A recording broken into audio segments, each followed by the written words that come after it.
ಇವ್ರ ಮೇಲೆ ಮೊಕದ್ದಮೆ ಹೂಡ್ತು ಸಿದ್ದರಾಮಯ್ಯನವರು ಒಂದು ಕಡೆ ಹೇಳ್ತಾ ಇದ್ದಾರೆ. ನಮ್ಮ ಅಪ್ಪಮಾನ ಮಾತಾಡಿದಾರೆ, ಲೂಟಿ ಮಾಡಿದ್ದಾರೆ ಅಂತ ಹೇಳಿದ್ದಾರೆ.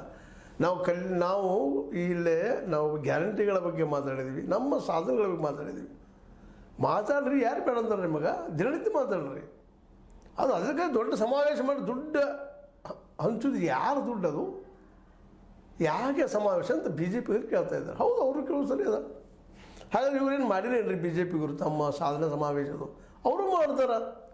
ಅಂದ್ರೆ ಇಬ್ಬರು ಎರಡೂ ಪಕ್ಷಗಳು ಏನಪ್ಪ ಬೇಡ, ಇನ್ನೊಂದು ನಮ್ಮ ಇಲ್ಲಿ ಮತ್ತು ಜೆ ಡಿ ಎಸ್ ಬಿಡ್ಲಿಕ್ಕೆ ಬಿಡೋಕ್ಕೆ ಆಗೋದಿಲ್ಲ. ಅವರು ಸಹಿತ ಸಾಧನಾ ಸಮಾವೇಶ ಅದು ಇದು ಮಾಡ್ತಾ ಇರ್ತಾರೆ. ದುಡ್ಡು ಯಾರದ್ದು?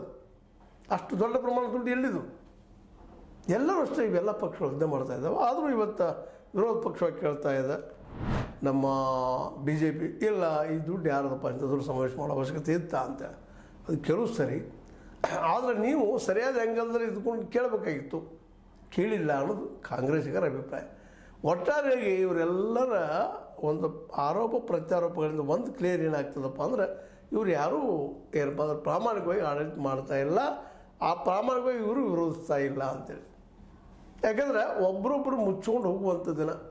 ಈಗ ನೋಡಿರಿ, ಈಗ 40% ಇವರು ಆರೋಪ ಮಾಡ್ತಾ ಇದ್ದಾರೆ ಇವ್ರ ಮೇಲೆ, ಲೂಟಿ ಮಾಡಿದಾರಪ್ಪ ಸರ್ಕಾರ, ದೊಡ್ಡ ಜಾಹೀರಾತು ಕೊಟ್ಟರು, ಕಾಂಗ್ರೆಸ್ ಸರ್ಕಾರ ಏನಪ್ಪ ಲೂಟಿ ಮಾಡೋದು, ವಂಶ ಪಾರಂಪರ, ಅದು ಕಾರಣ ಸುಳ್ಳಲ್ಲ, ಸತ್ಯನ.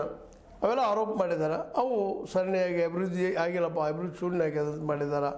ಜೊತೆಗೆ ಭ್ರಷ್ಟಾಚಾರ ಹೆಚ್ಚದಂತೇಳಿ